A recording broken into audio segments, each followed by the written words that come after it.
Welcome to the Real Estate Investing Podcast, where we help you unlock your potential freedom through land investing, real estate investing, and entrepreneurship. Hey everyone, welcome back to the Real Estate Investing Podcast. I'm your host, Ron Apke. Today I'm really excited to have a member with us, Janice Newman, who has a great experience background, and she's been in land for a few months now, so really excited to have her on. But before we get started on that, let me go over a quick Discord question. This question's from Jeff. Jeff asked, how does due diligence differ on a 1 acre lot versus a 20 acre lot? This is a really good question, Jeff, and it definitely does differ. So on a 1 acre lot, you just got to think of it from an end buyer's perspective. What can someone use a 1 acre lot for? What can someone use a 20 acre lot for? Really, the only purpose of a 1 acre lot is building. So you need to make sure your due diligence is not necessarily getting a perk test, but you want to have some boots on the ground with people who are looking at the lay of the land, at the topography, making sure that you're going to be able to put a mobile home or build a house. So that's the main difference between these two. A 1 acre lot really has one purpose. So think about that. And a 20 acre lot, someone can use it for hunting, camping, all this other stuff. And a 1 acre lot, like I said, it's going to be for building mobile homes, something like that. But let's get started, Janice. I'm really excited to have you. Welcome to the podcast. Excited to have you on. And like I said to you off camera, I'm kind of having you on because while you haven't been in land for a long time, you've taken this business like head on and been very active in the community. So excited to have you here. But you just want to talk about your background a little bit and how you got where you are today, I guess? Sure. My entire background has been in real estate. After school, I started working as a real estate paralegal. And one thing I noticed is that every time there was a closing, all the realtors would come, and the commonality was they would all leave with these big checks. So I said, get me some of those. I went and got my real estate license, and after a couple of years, I decided to become a broker.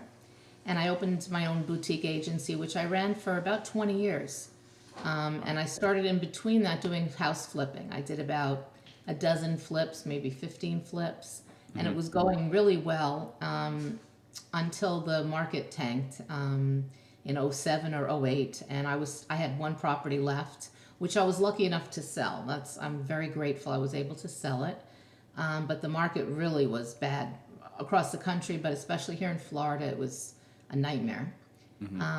And so for a few years, I really didn't do anything. And then when the market started to rebound, I got into wholesaling, and I was wholesaling houses for about 3 years. I didn't like it. I did well at it actually, but it didn't make me feel good.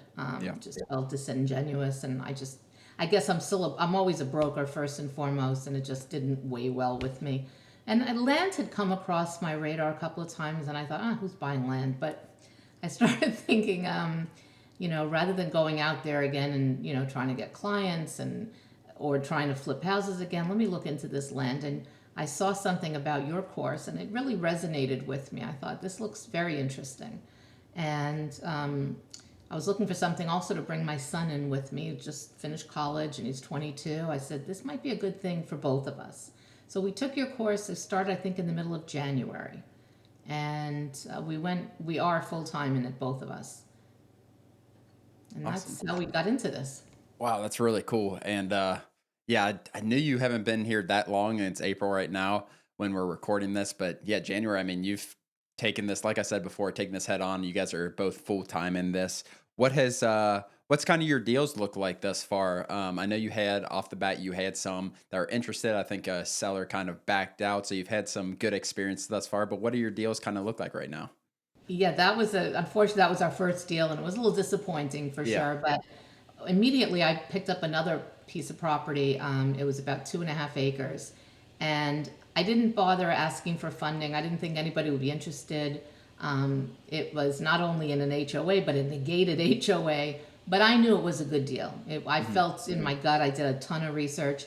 I bought it for $11,200, and I sold it for $45,000. And I had 2 full price offers the same day. Wow. And I'm very good at disposition. That's my sweet spot. So when it comes to selling things, that's I can do that well. We also have a few other under contract that I'm going to be buying ourselves. But going forward, we've just ramped up our marketing. We're doing about 7,000 mailers a month now. and I'm going to start needing funding because I obviously can't fund everything ourselves. But it's been very good. I've been very impressed with it. At some point, we will need help, and I'm not adverse to it, but I want both of us to know the business in and out before we start hiring people and outsourcing. I can see myself getting a transaction coordinator slash someone to answer some of the calls. Yep.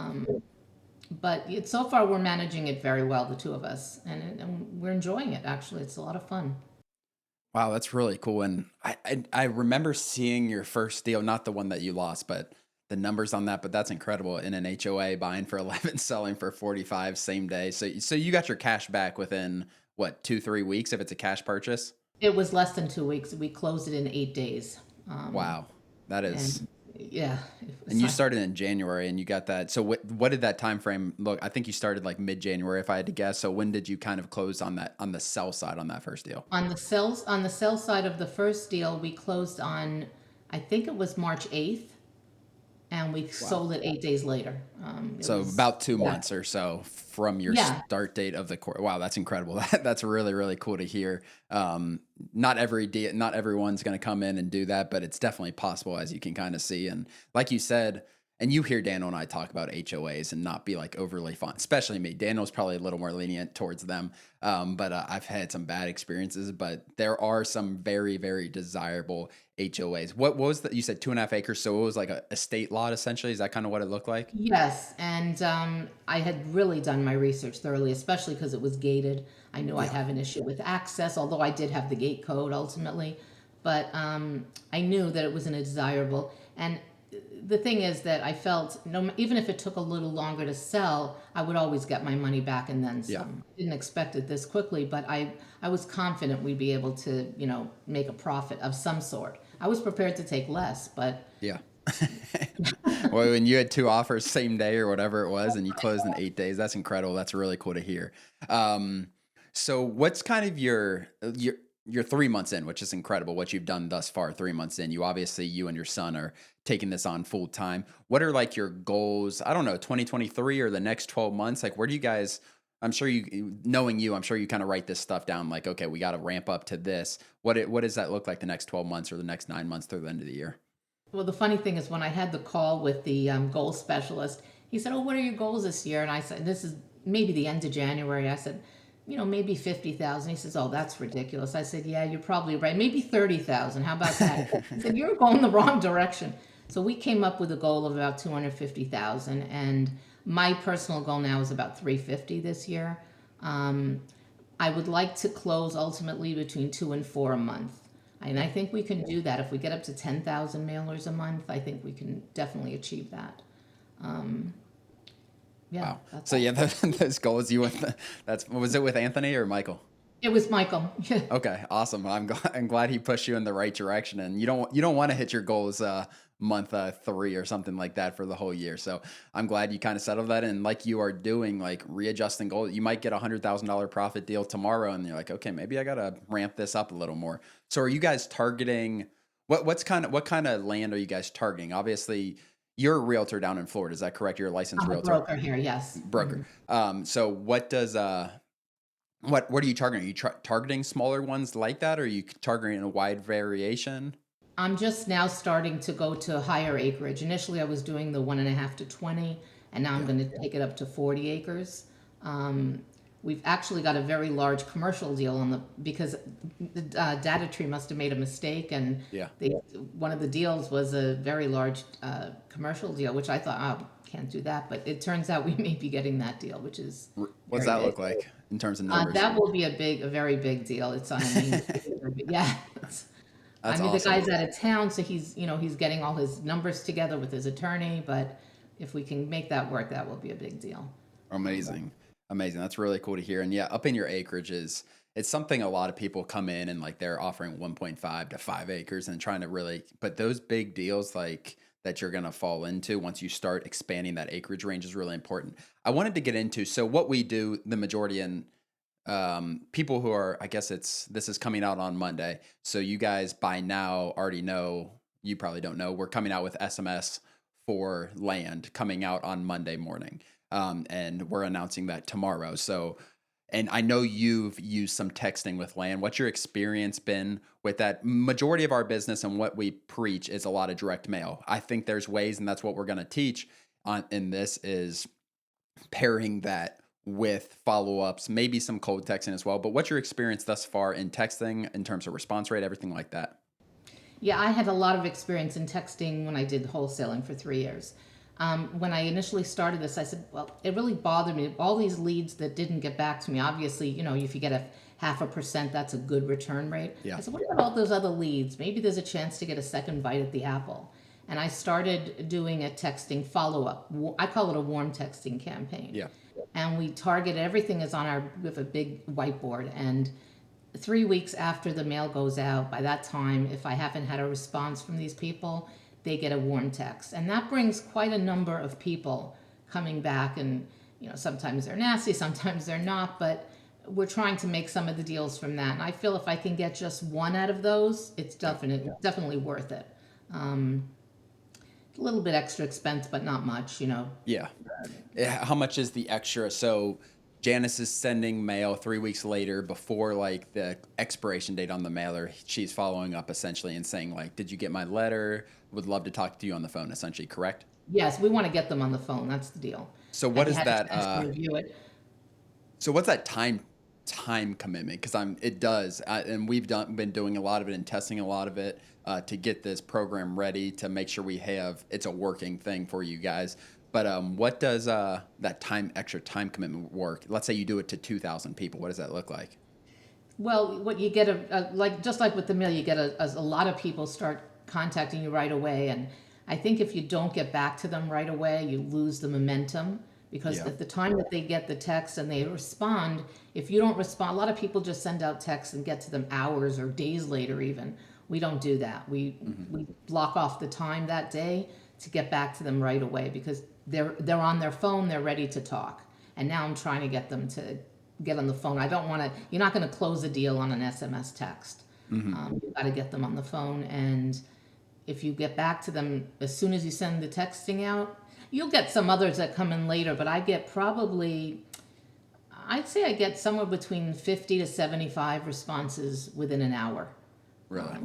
Or sometimes within 10 minutes, I'll start getting 1 million people, and I'm trying to keep up, and I've got to bring up the CRM and look up the property. And as long as I can get them to commit to talking on the phone, to me, it's worth it. Yeah, that makes a whole lot of sense. So just a little, I mean, you started land 2 months ago, 3 months ago, so you don't have a ton of data on the success of that. We've been testing there is something to it without a doubt. I'm really excited about our texting program. That's going to be all inclusive with what we already offer you guys. But let's talk about working with your son, because your son's coming out. Did he just graduate college? Yes. So how's that relationship been, I guess, kind of before and after? We do have a few father-son. We have one or two mother-son combinations, I think, but I know you're one of them and you're doing really well. What's that relationship like? It's different. I've never worked with him full time or on anything, but and he wasn't the type of person that was interested in real estate. He wanted initially to be a chiropractor, so this is a total change, not going back to school to graduate school, but we found our niche, what each of us is good at. He's very good at due diligence, so he likes me to talk to the sellers, and I like to for now as well. He likes me to talk to the attorneys and the title and the realtors. We work very closely with realtors, and he does the due diligence, and he's very, very good at that. And he knows what he has to do, and he leaves his messages, and we spend a lot of time on the due diligence because I don't want to just get a contract. I want to be able to get it and sell it. That's the goal, not just to sign a contract and maybe sell it. To me, it's a fail if I can't get a contract sold within 30 days. Exactly. That's a good point. So or is it a team of people not a team, but is it a team, you two doing that together in terms of who's doing like that final decision on whether you're purchasing something, or are you guys doing that as a pair? I make the final decision, but I listen to his input. But he doesn't really have the confidence to know. I mean, I can comp a house in my sleep. Land is a little different, and I don't know. Obviously, I'm used to working virtually and wholesaling, but land is definitely different. And I work very closely with realtors. When we go into any new market, we have a team. We have to have a droner, we have to have a title or attorney, and we have to have a realtor. And that's key. I won't send out one piece of mail without all three of them in place, because I need to know as soon as I get a PA or somebody's interested, I'm calling the realtor. I want to talk about this property. Tell me what you think about it. What's the days on market? What do you think? Is it in an area that I'm going to be able to? They have saved me so many mistakes that it's so worth it to me to give them the commission that it's a no-brainer. But I still, having said all that, I don't just give them an MLS listing and say, go and sell it. I have 8 steps that I follow to get a property sold. And I tell them right off the bat, I'm going to be working in tandem with you. You'll still get the commission, but I'm not going to just give it to you and just walk away and say, oh, I hope they sell it. And I don't work like that. I can't. I'm a broker always first and foremost. I've got to sell. So sure. One of the two that I had the full price offers came from me, but I didn't take that one. I took the other one. But either way, I would have paid her the commission. It's well worth it. Exactly. No, that's a good point, and that's a good like lesson for new people in here. Don't just hand your property away and like expect them to do it exactly how they should, because 6 months they're going to try to get you one under a 12-month contract, which I'm not a huge fan of, and they're going to also 'cause the reason, and as a broker, you might feel differently about that, but the reason I tell them like, listen, I want you to tell me a price you can sell this in 30 days. I'm going to give you 6 months. I want a price, post it for a price you can sell it in 30 days. And I had someone yesterday pushing back on, they wanted an 8-month contract. I'm like saying like, what price can you sell it for in 30 days? Let's do a 6-month contract. And she rejected, like she said, no. I'm like, okay, then you're not the right fit for us. And that was the first time that has ever happened. Cause it just comes down to price. I can sell anything. Give me a piece of land in Alaska. I'll sell it in the same day if it doesn't matter based on price.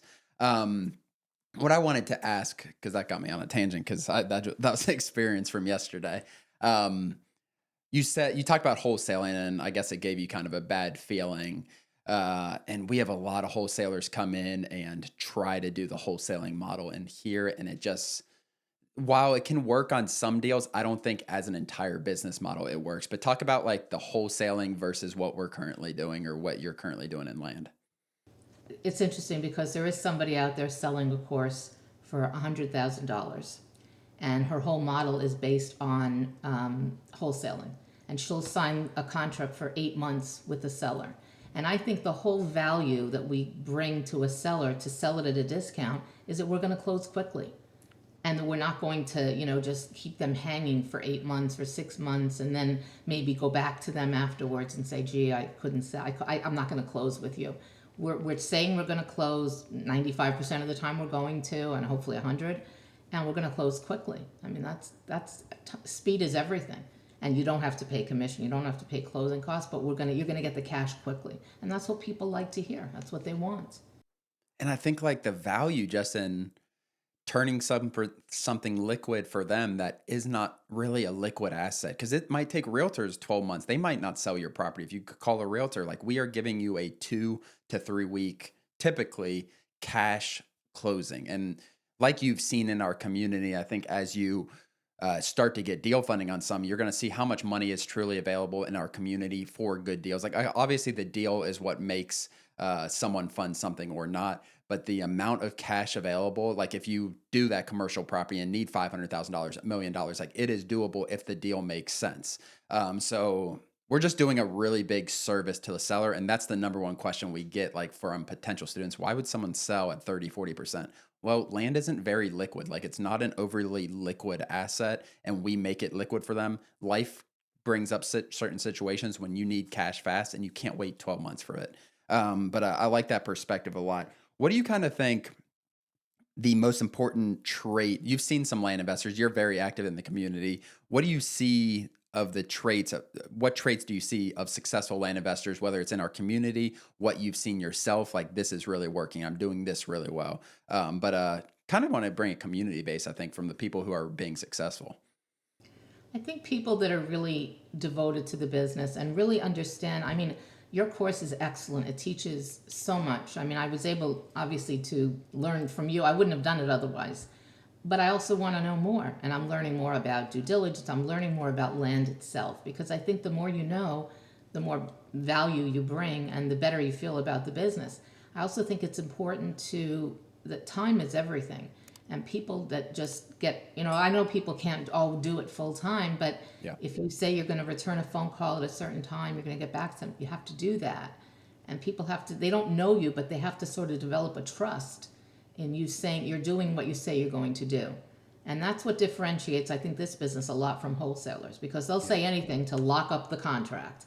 But they don't even have $100 half the time to put on earnest money deposit. I mean, I've seen it all over 3 years.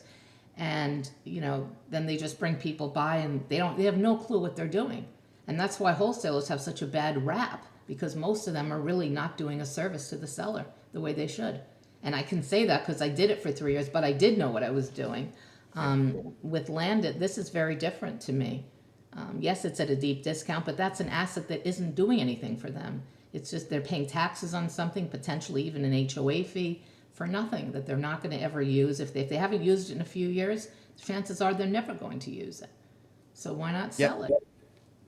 And I think like you're saying, like I think that's what makes this business model so sustainable. The people who are going to be sustained in this business model are doing a service, are treating the sellers like customers, essentially. Like they are doing a service to the sellers. They're not acting like they're trying to rip a seller off. Like they're being honest with the process, getting them under contract the correct way, doing due diligence and closing on things. And that's why this business model is so sustainable. I think you will, with anything, people come to where money is. And I think there is an increase in people in land, but I do not think the amount of people doing land correctly is that much, to be 100% honest. I know there's a lot of people trying to get things under contract, and there's less than 1,000 people in this country who know how to evaluate a land deal. I don't think I'm crazy by saying that. Truly can evaluate a land deal anywhere in the country. There are less than 1,000 people. Yeah, I totally agree with that. A lot of people haven't got a clue, or, it's like the same thing in wholesalers. I found that 95% of the people make 5% of the money, and the other 5% are the ones that are doing it right and doing it successfully, and that really know how to do the business and, don't just want to lock up a contract, which is ridiculous. Without a doubt. What other, what advice would you give someone starting out in this business? I think your constant education, and trying to grow yourself in this.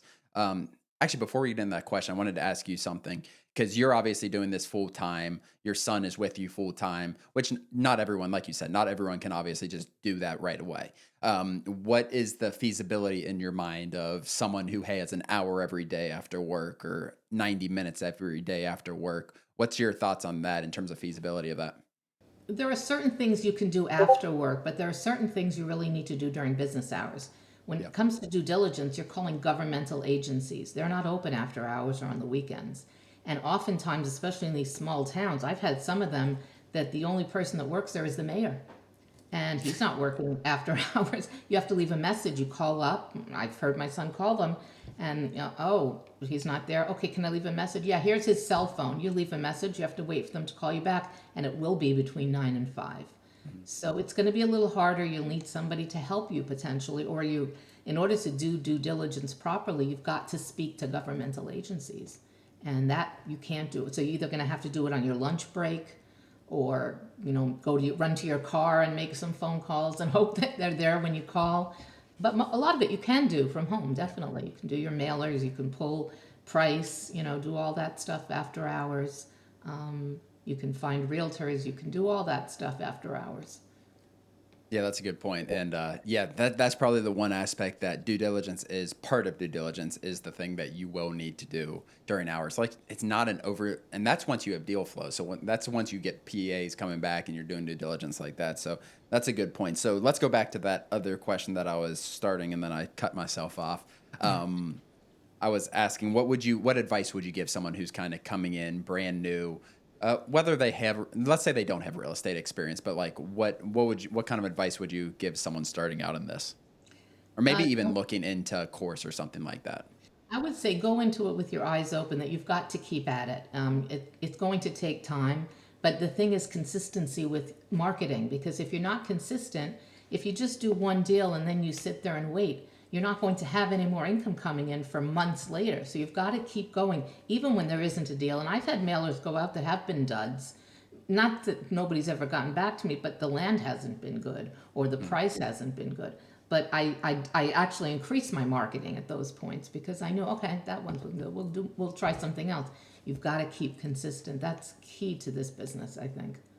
I love that. I think more than anything, I think that's what Daniel and I preach is consistency with mail, because that is your funnel. Like that is everything in regards to your funnel. It will not work if you're not sending mail. If you're not sending mail consistently, it's really hard to grow because, like Janice said, you're going to have dead periods.